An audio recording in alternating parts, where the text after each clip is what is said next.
going to start off by sharing my screen. Okay. I think you guys could see that. The Dorr classification for spinopelvic functional safe component positioning in total hip replacement, a primer for all. Okay. Dr. Russel Bodner here, as well as a team of authors. Let me just make sure I didn't miss any participants. They're still coming in. I'm going to go to, once we start, I'm going to take this away, and I'm going to, right now, I'm going to stop the share. I'm going to go to speaker view. I am Dr. Ira Kirschenbaum. I am the publisher and editor-in-chief of the Journal of Orthopedic Experience and Innovation, otherwise known, according to Vin Dasa, as Joey. We are very pleased tonight and really excited to have Dr. Russel Bodner, who is nothing short of a LinkedIn superstar. And despite what he wants to be, he is. I'm telling you that right now. And we are going to be discussing, I feel, two important topics. One is the screenshot I showed a second ago, which was the concept of analyzing spinopelvic function as it relates to total hip replacement.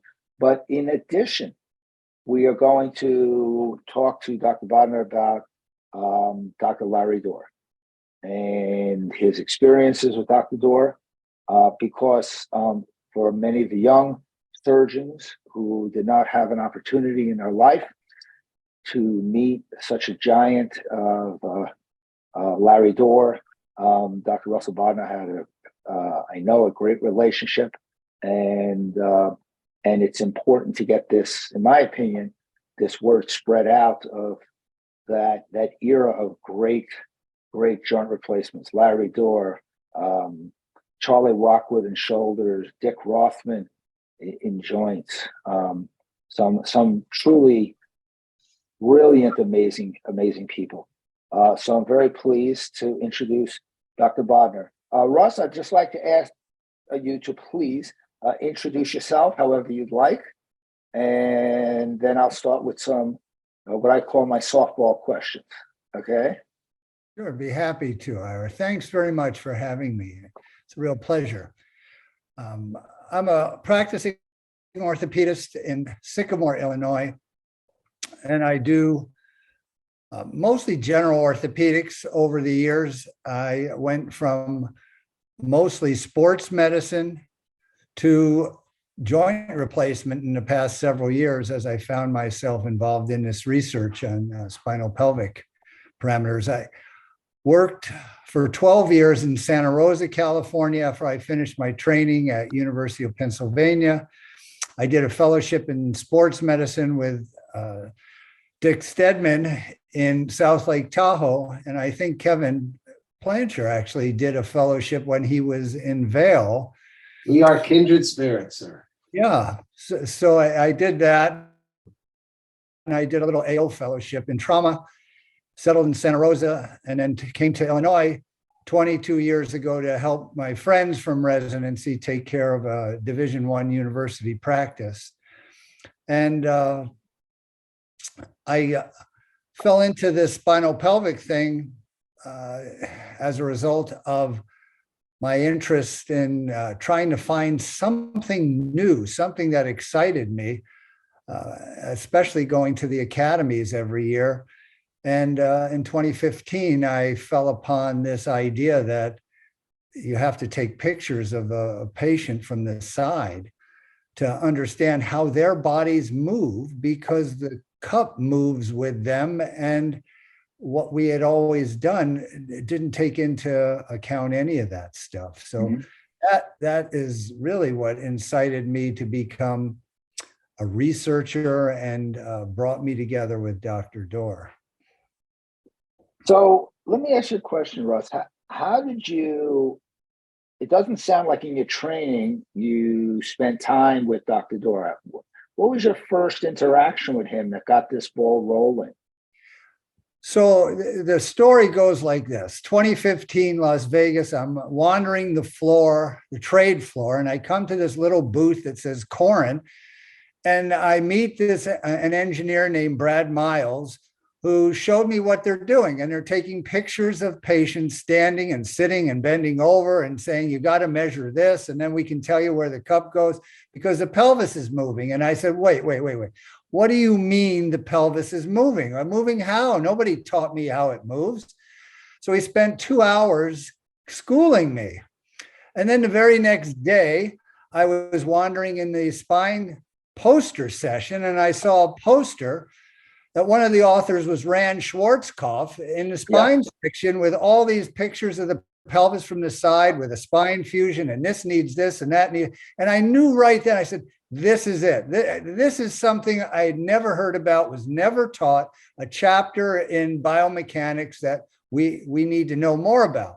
So I go home and I read about this, and it all leads to a man in Paris named Professor Jean-Yves Lazenac, who was one of the first guys to get an EOS machine. And Dr. Lazenac is putting people he's a hip spine surgeon, and he puts people in the EOS machine, standing, sitting, and he's taking these pictures that are full body pictures, biomechanics in space. And he described all the way the hips change, pathomechanics. It was the most incredible series of papers I ever read. So I spent a lot of time reading all the literature I could about this. And I came to the end of the path and I said, okay, how can I use this for my patients? And dead silence, nothing. There was nothing. The only lead I had was an article in JBJS written in 2014 by a guy, Larry Dorr. So I read the article, and it was very exciting. I could tell he had read Lazenac's work, and he was trying to do the same thing I was, is figure this out. So I cold called him. Wow. I called his secretary and said, I'm really interested in this spinopelvic stuff. Can I talk to him? And believe it or not, Larry Dorr answered me. I mean, Larry Dorr called me back. It was actually, he didn't call, it was all email. He emailed me back, and we started a discussion by email, and it was off to the races, really. He was very opinionated, as you may know. I mean, he was brilliant, and he was an expert in everything. But I held my ground on the things I felt about. And I think after a while, he started to trust me. And then he actually tested me by sending me data. He sent a bunch of data and says, well, what do you think of this? And what do you think of that? And I would write back. And before you know it, he was listening to some of the concepts I had, some of the thoughts I had that went along with his work. And he took me onto his research team as basically an outside consultant. And all we did was communicate by emails. Wow. So what aspects of what he was doing were you contributing at that time? What were some of your ideas that fine-tuned what he was doing? So what he did, he came up with a protocol where he used computer navigation and put his cups in the best way he could, using the computer and his ideas on combined anaversion. And then he would measure the sagittal parameters of the cup postoperatively. He never planned anything preoperatively with these parameters, but he kept them all. His data was absolutely remarkable. Where my idea was, I'm going to figure out how to put where the cup belongs in the plane that moves, in the sagittal plane. Mm-hmm. So I had to read the spinal literature. I had to figure out how it worked. And this was all in the spinal deformity literature that came out of Jean Dubuisset's work and Virginie Lafage in New York. These people had produced remarkable understanding of spinal pelvic mechanics above the hip. So I had crossed the line. I was the missing link who didn't say, well, I'm a hip surgeon, I don't care about the spine, or I'm a spine surgeon and I don't know anything about the hip. I learned it all in the sagittal plane. And so I started trying to figure out what I call Lazenac's riddle, where he produced a geometric arrangement for a hip and the pelvis. And if you optimize those angles, it could be perfect. And the accuracy would be way beyond Lewinick zone or any other thing we had. Right. So I used sagittal numbers, and I would also explain to him how the body worked as a machine, concepts, because that's what my brain does. It takes the data and it turns it into, how does this thing work? So if you know how it works, you know what to expect. So let me ask you a question. And I also want to tell anybody in the audience, if you have a question, put it in the chat. I will then call on you to ask Dr. Bodner or anyone else here a question about this. So let's say that someone says, a hip surgeon, the casual hip surgeon says, I don't want anything to do with this. I don't know about this. I'm just going to put the hip in at 40 to 45 degrees of lateral opening, 10 to 15 degrees of anteversion. What's going to happen to if I ignore all this stuff? What are the consequences for me to ignore this kind of solid research? Well, the obvious consequence why people care about where their parts go is because of dislocations. Sure. And dislocations is a measurable event, but hip impingement or mechanical imperfect working of the two sides of the hip construct, you can't measure. So, and I think Dr. Dorr was looking for a way to improve dislocation, but he was trying also to work on long-term mechanical failures. There's a lot of revisions. I'm not sure if it's 15 or 16% of all hip surgeries are revision surgeries, but he knew that unexplained mechanical loosening could be because of impingement. Gotcha. And his work was to try to improve the component positions so the long-term durability would be improved. You know, I think that really is such a key, because some people will use an anterior approach and claim they don't get very many dislocations, but 10 years down the line, 8 years down the line, 9 years down the line, you get metal wear, trunionosis. You would get some aseptic loosening that you just couldn't explain. And I think, I think that's where he was going, right? I mean, everybody who's had dislocations has had patients where they take the supine AP pelvis and go, it looks great. It looks good. And that's the number that surgeons want to know. They want one number where to go. So all those cases in which the x-rays look fine, a great many of them, if you actually did functional x-rays from the side in different positions, you would find that the components are malpositioned. And John Fedorchik produced an article that validated that. Well, in looking at this, let's just say someone comes on. I saw Richard Southgate come on. Richard, I've known a long time. He's new in practice, about less than 5 years, I think. What does it take to churn up your office to prepare to do these kinds of x-rays and incorporate them in your practice? So because I do primary research, I have nothing. I do everything manually. And to this day, I still do all my measurements manually. Mm-hmm. if you use some planning programs, and they're becoming more common and more sophisticated, there'll be shortcuts. But the key is that you have to take an interest and interact with your radiology department to get the x-rays properly, because Okay. they're not the typical. And if you're in a big department where there's many, many techs, you may get quite a few x-rays that aren't really that good. I'm in a practice with maybe 4 x-ray techs, and they're terrific at it. But once you get it down, these programs will just have you touch points, and it'll automatically give you those angles.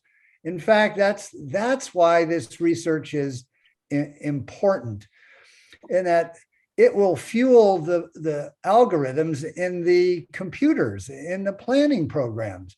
And then it'll all be translated and spit back out to the surgeon in the simplest way, say, in the standing position, when people tend to match the standing position in anterior surgery. Mhm. You put your cup in 43 inclination, 23 anteversion, and that'll be your bullseye. So has anybody, so I'm going to show a picture from the article. I always like to say when I show a picture like this, it's obviously intuitive, all the lines, but no. So maybe you could explain to us on this picture, if this is not better, this one, but what exactly are you going through to get to that 43-22? So there's what you're looking at here. This is a illustration from Dr. Dorr's 2017 paper. And in fact, I used it because it shows this central triangle in which one corner of the triangle says 59 degrees, the one that's to the right. So this is what I created and worked with. Independently of this, I found this illustration after I created my geometric triangular system. And what this geometry allows is a calculation of the ideal cup angle, which here is below the lowest angle, which is 49 degrees in the standing position on the left. And it's 51 degrees in the right illustration on the lowest angle. So the left is a standing position, the right is a sitting position. What all this is trying to do is to achieve those angles, the cup angle, by matching that cup angle optimally to the mobility and the spatial position of the pelvis. So Now, we do, you measure the number that is 10 degrees on the left. Sorry. Yep. Okay. The number up top that says 10 degrees on the left, and on the right it says 8 degrees, is a measure called the sacral slope. And that is a measure of spatial position of the pelvis. And all I need, once I have those numbers, I can generate a position in space that's ideal for that cup. Right. If I have one more number, which is that number on the left, which is 50, and on the right is 53, that's a constant angle. So there's 3 degrees of variance between the two, which is okay when you're measuring by hand. But that's called the pelvic incidence, and that's a constant. And with that constant, then I can tell you also the condition of the spinopelvic system in which that cup has to work with. And it also has an effect on future risks. And because if you have a patient who is severely compromised, you'll also get values that show high risk. like the number 209 at the bottom, I know is a very high risk number. That means that that patient's standing position is hyperextended. The normal is about 185. And that person is standing hyperextended, typically because there's no lordosis in the low back. They're kyphotic above. And so I know that's a high risk patient. Now, let me ask you a question. When you put your cups in, do you use navigation to know that it's 20 versus 23? I'm talking about after you've done these calculations. Now you know you want to put it in at 23 degrees, 25 degrees, using navigation tools. So I'm fairly unique in this, in that those numbers from the side, that illustration, the 49 stand and 51 sit, is an extremely tight target. And I actually target my cups in the sagittal plane, which is what you're looking at. When you measure that angle, you're looking at operative anaversion. Right.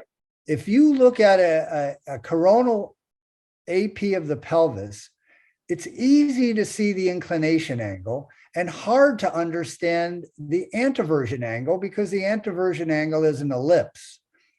If you go on the side view, the easy angle, that's an inclination angle, is actually the operative anaversion. And it's more sensitive than even the ellipse angles on a coronal.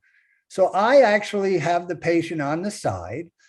I use a C-arm, a fluoroscopic control, and I put my cups in and I measure the angle of the cup to the pelvis, which is a constant. And I know when that patient gets up off the table, what that patient's angles will be. And then I use a coronal X-ray mostly to check on the inclination angle. But my primary directive, which is the anaversion of the cup, is done in the sagittal plane. And there is absolutely no system that incorporates that on the market today. Because I'm the only one who uses it. Wow. There's no market. If we can, and there's no absolutely validated translation to say in any position, if I have this angle on the sagittal view, this is what it will be in the coronal view. If I have an engineer in 4 weeks, we can do that, but it's never been published in a way that's usable quite yet. I estimate it, but I think there is a bit of a guesstimation in my conversion. Interesting. I have Richard Southgate has a question. Rich, you want to go on and ask your question? And I'll bring up the figure that you wanted to bring up. I see Kevin Plancher raised his hand, so I think that's higher in the hierarchy than a chat. I don't know. The head coordinator called you out, Richard, so you can do it first. Me too, whatever you want. I didn't see the hand raised. I just saw the chat. I apologize. I will go to Richard because I called on him, and Richard owes his career to me because I was his mock oral examiner at the Maine Orthopedic Review, and I do think he passed his boards despite that, Richard.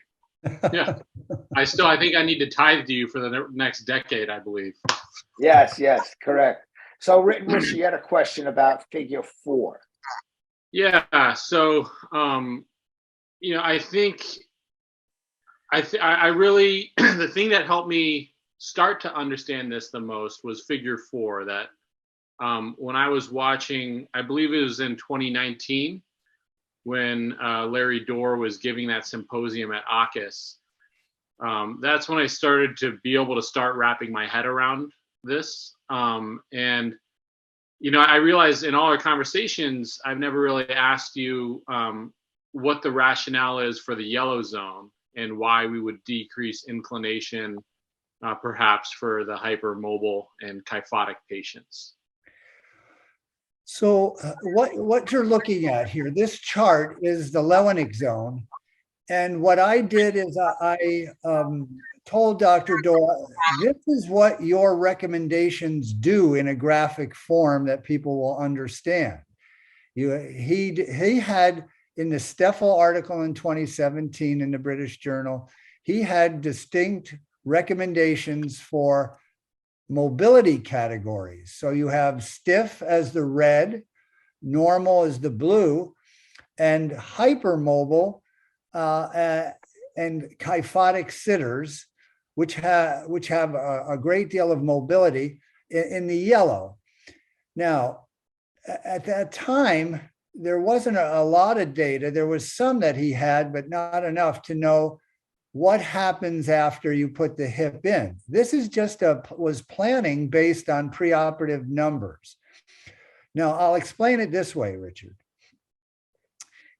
The way we put hips in is close to the supine and standing position are fairly close together. So it's almost putting in a hip in the standing position when we do the Lewinick zone, which is a coronal position, coronal supine position. They're on average 5 degrees apart, where sitting can be 25 or more.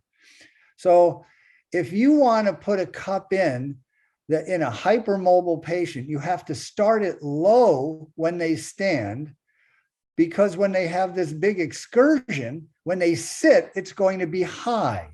If you put it in normally and they sit, it could be too high. You could have a very open vertical kind of cup when they sit.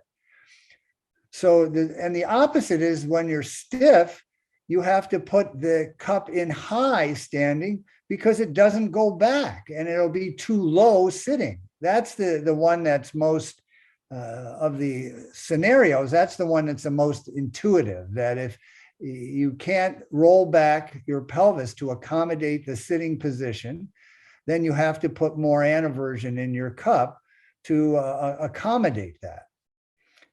So we have Dr. Kevin Plancher. Yeah. Hi, Russell.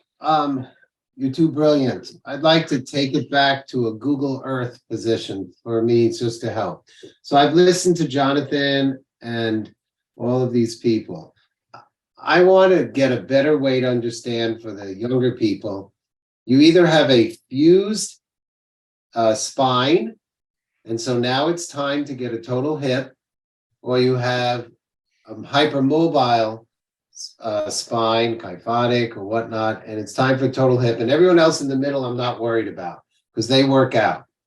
So I'd like you to help everyone, because that's how I view it. That's where you and Jonathan say the two extremes. So we're pretty safe in that middle zone that we do it. But those are the people, because do you get your spine surgery first? Do you get your hip surgery first? And that little fight, now you're stuck. They have the hypermobile or you have the fuse. How do you advocate? What do you advocate to the younger people? Simply, they're taking an exam. It's a hypermobile spine. I'm going to either antevert it more. It's a fused spine. I'm going to do this. What do you do? Just succinctly. I read the article. I see it. I get it. But I think for the rest of them, that's really the answer they're searching for. Okay. So there's a fused spine locks the upper portion of the lumbosacral junction, so the pelvis can't move. So that typically has to do with the sitting position. So if you have a fused spine, which most are not instrumented, the majority of people with stiff pelvis, that the acetabular component won't be moving, don't have metal in them. And that's why we advocate take these x-rays, because you don't know. The fused person, a pelvis that doesn't roll back, you need to add anteversion to your cup, because the femur is coming up into flexion. And if the cup can't roll back and open as it does, then the femur will impinge on the front of the cup or the bone against bone, and then you get the moment towards dislocation. The hypermobile actually has sort of changed.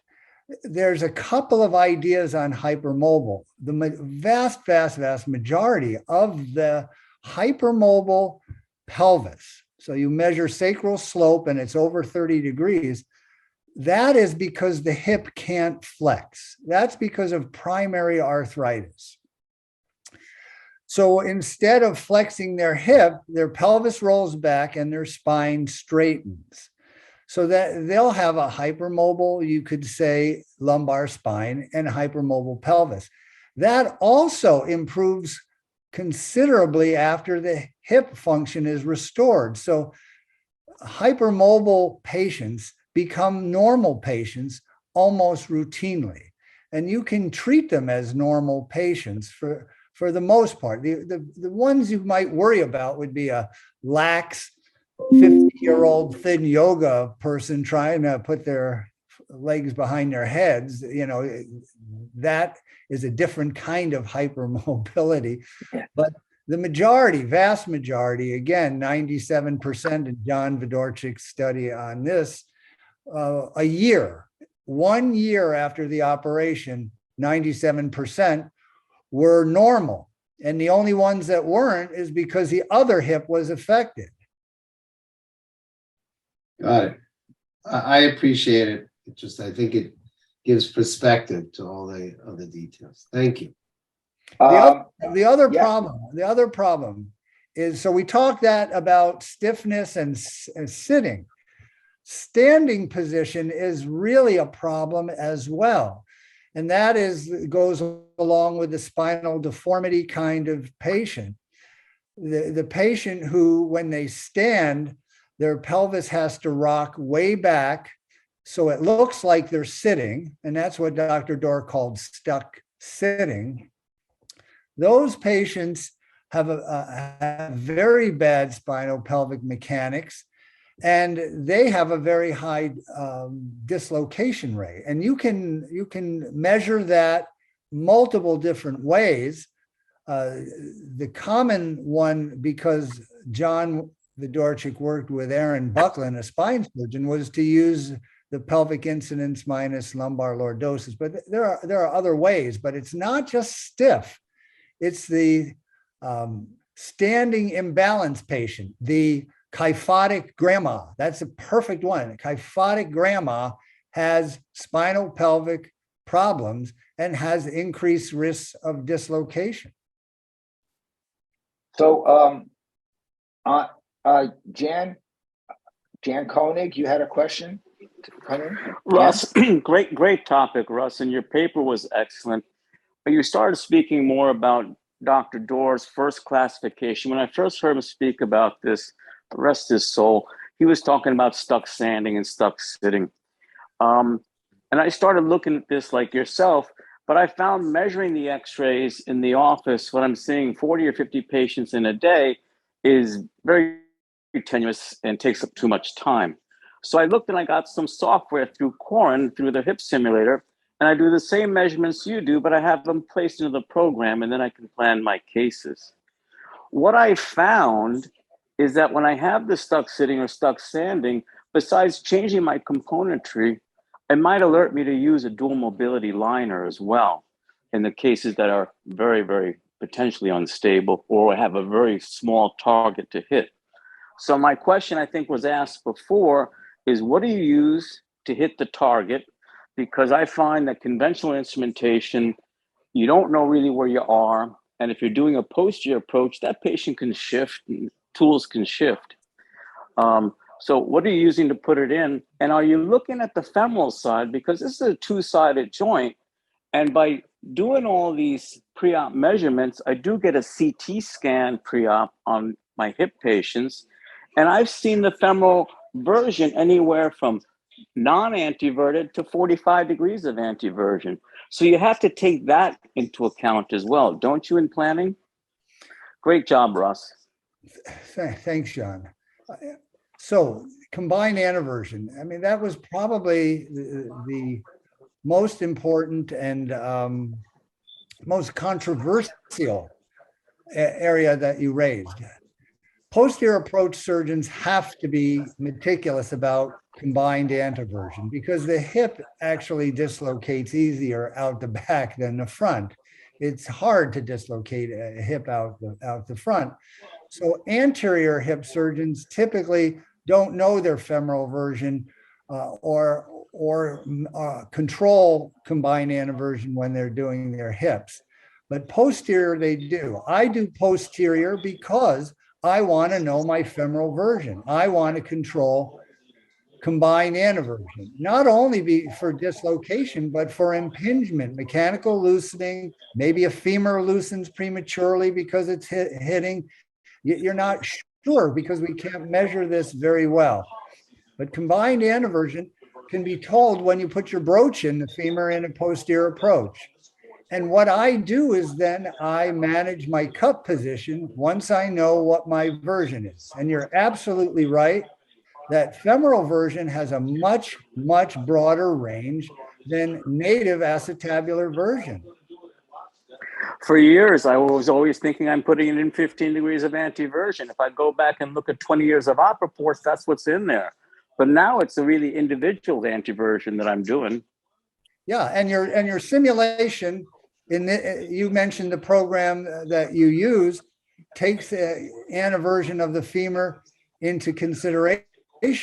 And when they do the simulation, it will change the cup position because they will find the impingement from the anteversion.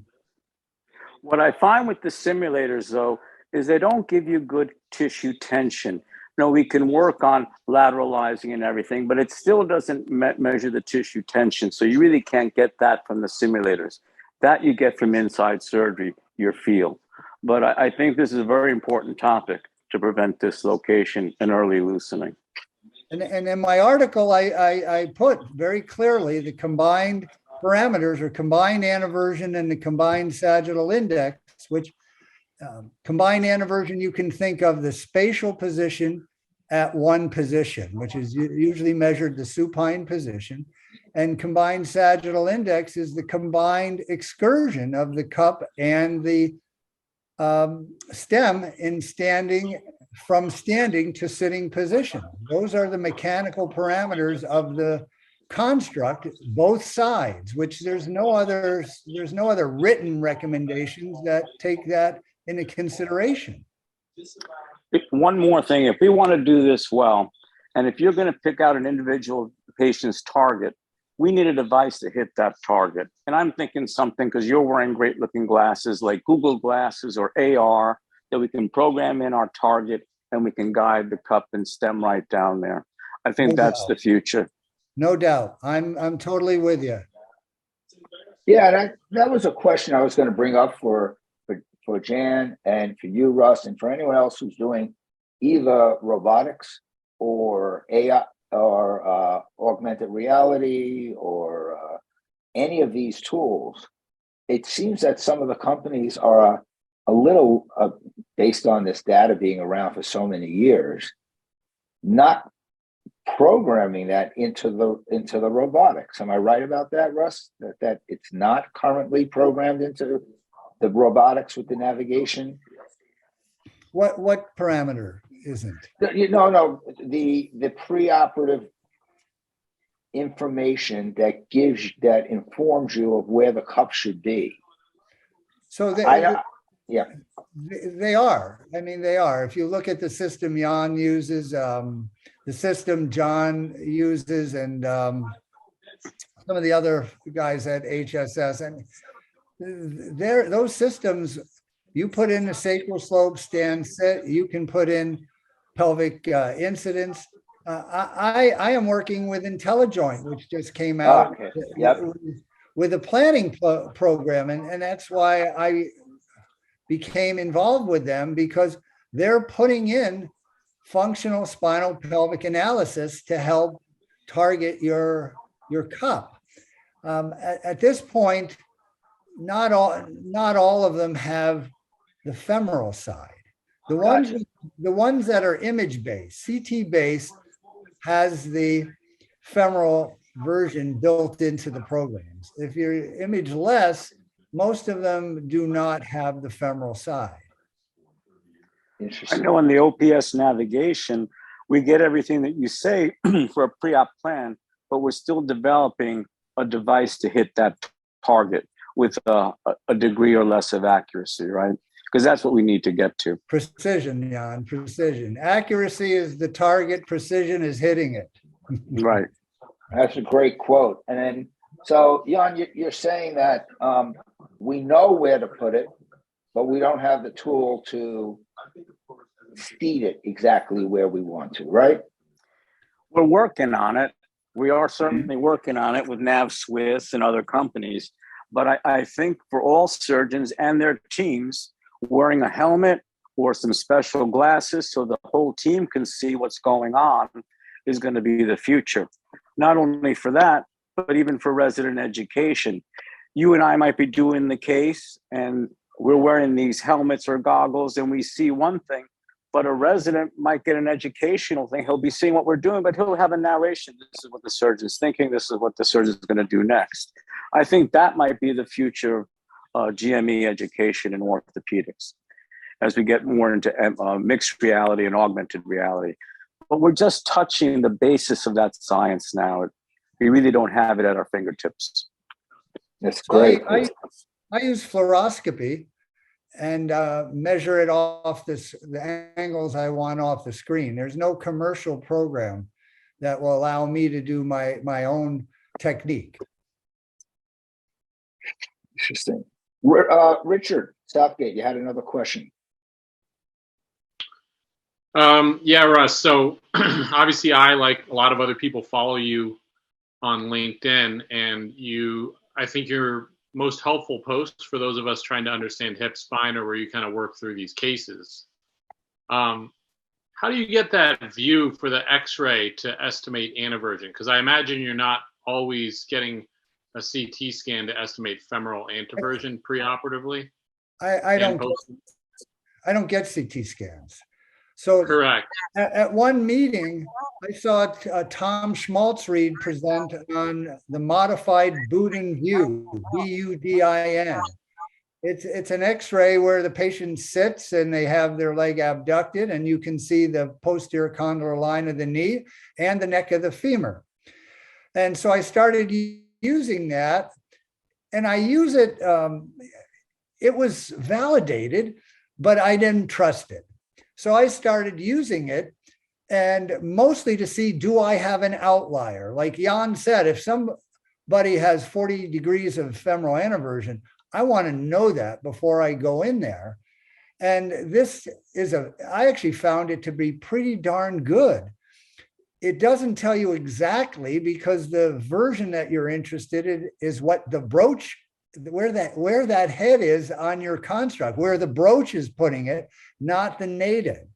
And that can be dependent on the type of stem you're using, because they're finding their own way down the shaft. And that's why I do the posterior approach, as Dr. Dorr also did. He wrote on femur first technique, and then modify your cup position, because the cup position is really all you get to modify with uncemented stems.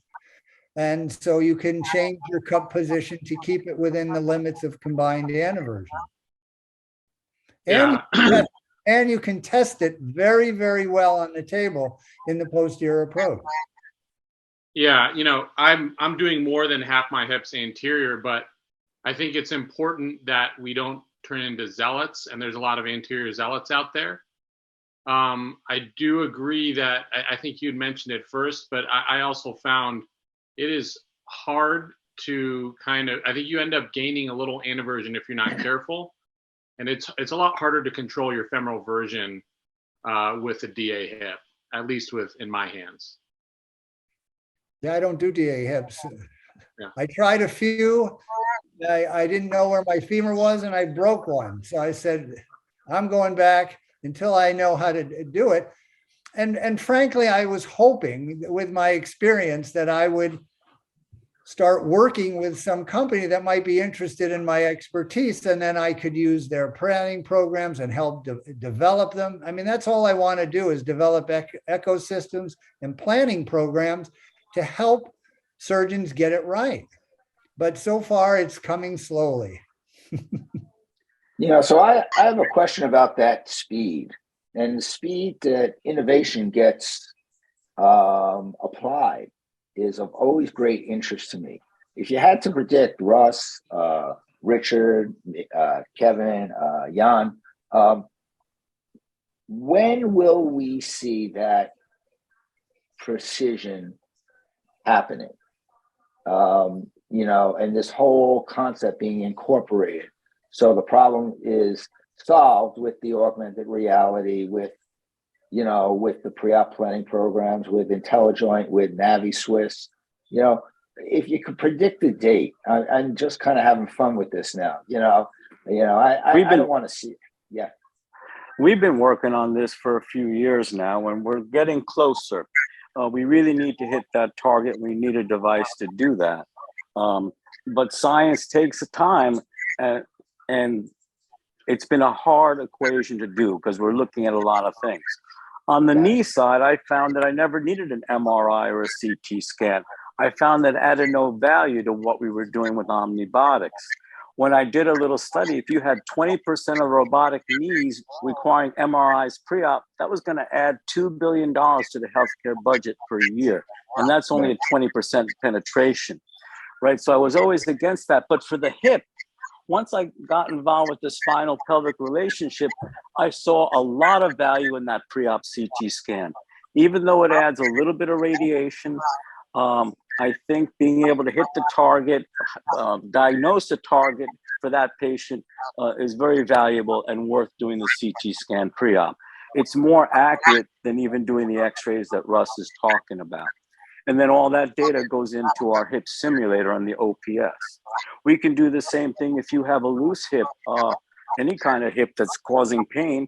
We have OPS review where we can do a CT scan and then look at those constructs and make a target for revision. But as far as giving you a date, that's going to depend on some further science and FDA approval. But a lot of companies are working hard towards this, is what I see. Right. Russ? Yeah. So as far as what you're going to see, Ira, is the Lewinick zone is a 20 by 20 zone. Now, Dr. Dorr, with his computer navigation, but manual implantation, stated he got it to plus minus 4 degrees. So from 20 by 20 plus minus 4. Now you look at things like Mako, or when I think my technique mostly would come out would be maybe plus minus 3 degrees. So as things get better, the precision of these devices that assist us and the ability to track things in space will become better. So what you're going to see are smaller and smaller circles of precision around the true target. That's what I see. And so the time frame on that, I mean, decade. I mean, how tight do you want to get it? Half a degree by half a degree? But right now, the reason I got involved also is that I feel, and Dr. Dorr did do that, manual technique, maybe plus minus 10 degrees. I mean, it's bad. It's bad. Also, you do not know on the posterior approach if your patient has shifted position. And I've seen that before. But my parameter, the sacroacetabular angle, it doesn't matter where the patient in the sagittal plane, the rotation of the pelvis goes. It's a fixed. I also know how to correct for axial rotation on it. So I'm actually pretty good. And because just like once you register a patient in space with the cameras, it will track that patient's motion. So you still have some control. When I put them in from the side using my algorithm, I have control. I could put a cup in with a patient standing on their head because I can target the angle between the sacral slope and the cup. Interesting. There was a question, Blaine working time. You had a question if you want to unmute and ask that. Sure, thank you. This is really fun, by the way. Thank you very much for doing this. Yeah, I mean, my history goes back to Brain Lab, and I have developed kinematic methods for like measurement with them. I like 19 patents for them. But now I'm looking a little bit with orthogrid. Like, you guys had experience with orthogrid? I couldn't Wait, understand. repeat that. We couldn't understand the Blaine. There was some background noise. I'm not sure where that's coming from. Maybe it's like a speaker of someone else who's not muted. Yeah. Sorry. So yeah, my hope was to get anyone's opinion on orthogrid. Has anyone had a chance to use orthogrid? So I know OrthoGrid. I haven't used it. It's a great product, and it's used to take out the distortions that occur on fluoroscopic measurements. It works very, very well. And they've got a new AI tool that appears to make some of these adjustments for angles. Is that, have you had experience with this? Oh, I haven't seen Edward is the He's a man. good friend. Yeah. Yeah, and I haven't seen the nitty gritty. Okay. Well, maybe. Okay. I'll follow up that. Thank you. Well, a couple of things. I first of all encourage everybody to get onto LinkedIn. I really think, and friend each other on LinkedIn, or connect to each other. We don't friend each other, connect to each other. Following Dr. Bodner, following Dr. Koenig,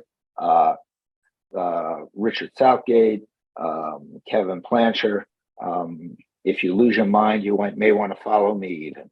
But you need to follow each other, because these kinds of discussions we're just cracking the surface, I see. Despite how elegant this article was, which was a tremendous article.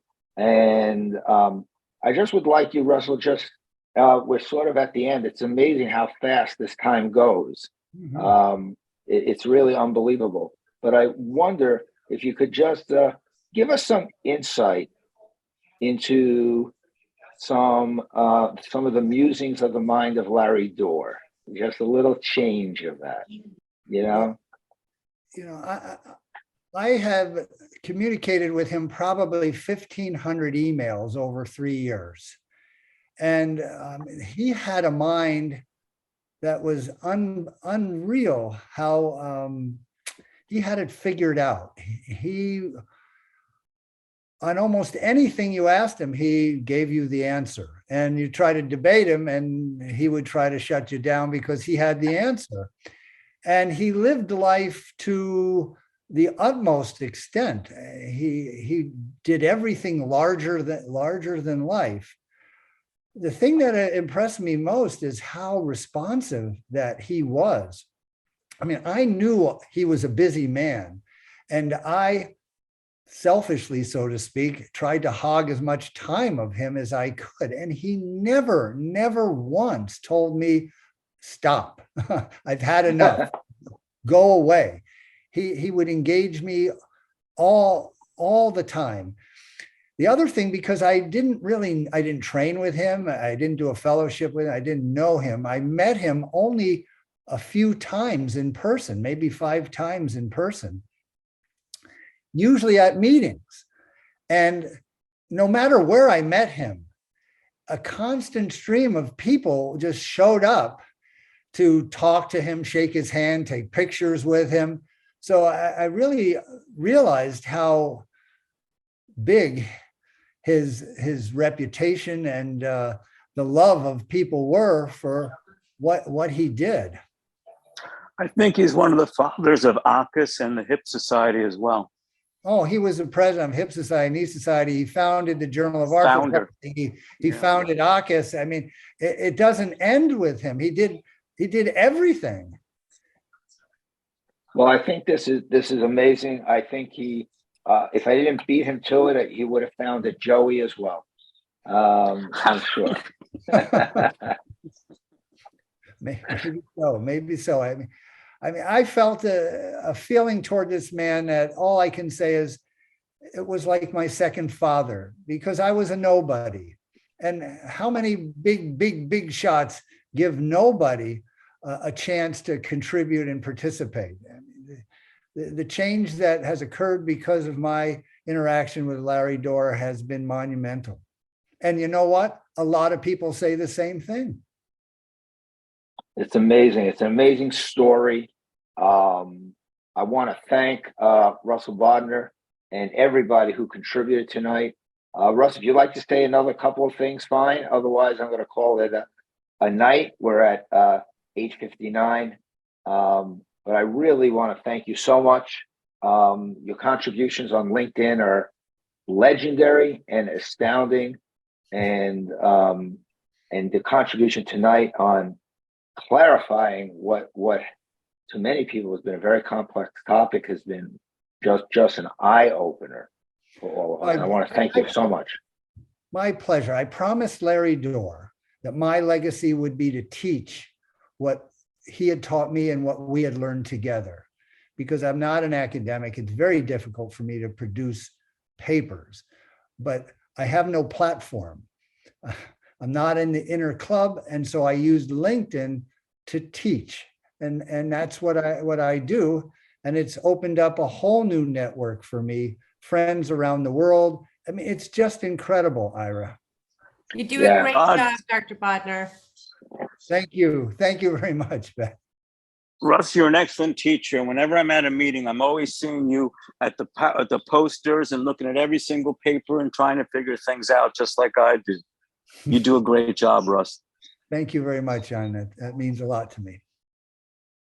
All right. So with that, we're going to say goodnight. And I want to thank everybody who's been here.